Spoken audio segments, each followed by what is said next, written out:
I think what underpins my work is my deep-seated belief that my client has that potential to grow and flourish. And that's my starting point. So if I'm holding that belief, my client can then come and be doubtful or hesitant or confused or stuck, and together we explore what may be getting in the way. It might be something in their own history or patterns, or it might be something that's going on with the client, their client, or it might be something that's going on in the organizational context.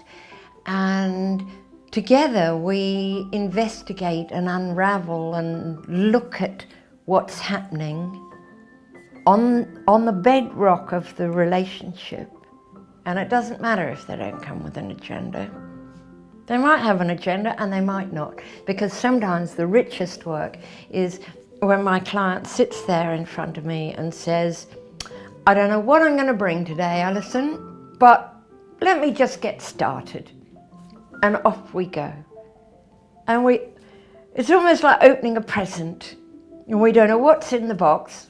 And we open the ribbon and we open the covers and we dig around in the straw or whatever it is that's protecting what it is that's in the box.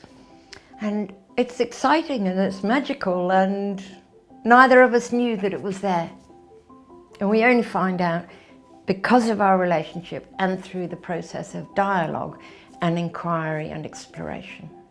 The people who come to me are generally experienced executive coaches, usually working at senior management level.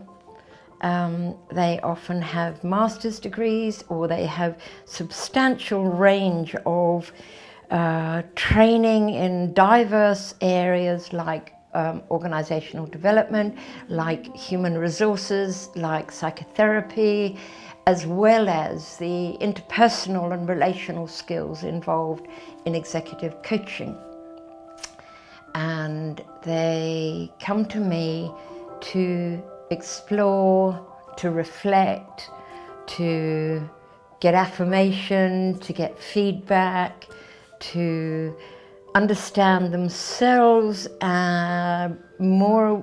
better, and to attend to some of the issues and dilemmas and messiness that can occur in this one-to-one work that they do in the organizational context. Initially, a coach may come to supervision because they want to do things differently with their clients.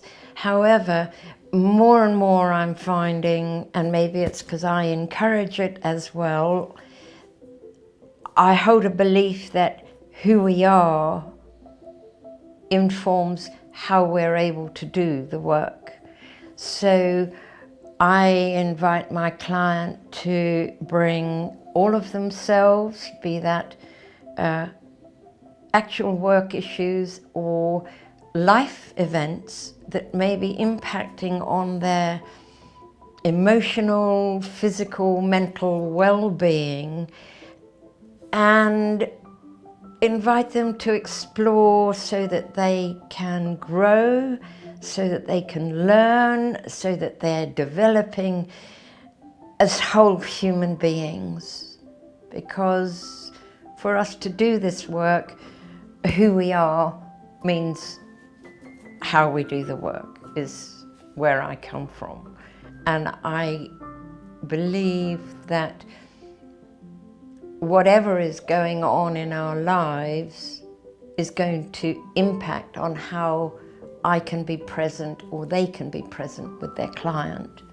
And if I take my own experience, I know if I have significant events going on outside of my work that can impact on my capacity to be with, to be present, to listen, to hold the client as they come and explore and share their vulnerability and disclose to gain insight and awareness that means that they grow in confidence and they can be there for their client more skillfully. So when I'm supervising at my best, I'm feeling warm and curious and fascinated by what's happening between us and what we're investigating and exploring, and delighting in light bulbs going on, in questions that are arising, in the awareness that either my client or I gain about what it is that we're looking at and exploring together. And it's very much we're doing this together. So I can learn as much sometimes as my client learns through what it is that we're working with. And it's fun and I'm delighted. It's so exhilarating to be in this container together, investigating, exploring, inquiring, learning together. That's not what the book says, but that's how it feels.